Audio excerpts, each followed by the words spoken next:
Sectors to change the dynamics so that it's no longer only the industries in specific countries only, but they can be supplemented by also industries at the regional level.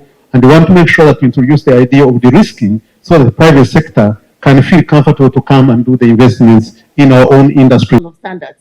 Because if we are going to also ensure that African products, goods meet requirements and we push industrialization, then we need to harmonize standards.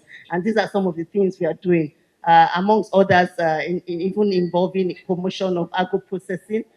Recently, we launched an Export Agriculture for Food Security initiative to be able to push and galvanize our member countries towards scaling up on agricultural production to feed themselves and also supporting the processing of these agricultural products on the continent.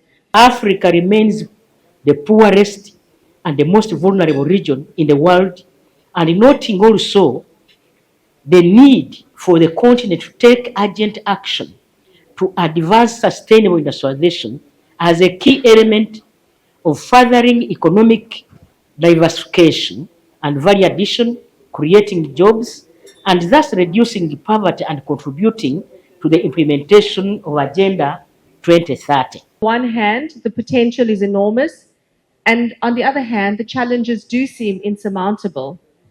And I believe that the road to achieving the UN Sustainable Development Goals by 2030 has been rocky.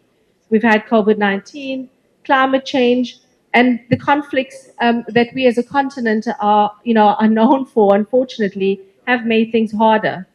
And so we find ourselves where many countries are off track with major gaps in areas like education, gender equality, and environment. Of Africa for trade, investment, and industrialization. Because we believe that industrialization is the cornerstone for our real prosperity, for our real development on the continent. And yet, now we are importing $100 billion food. We have 65% arable land.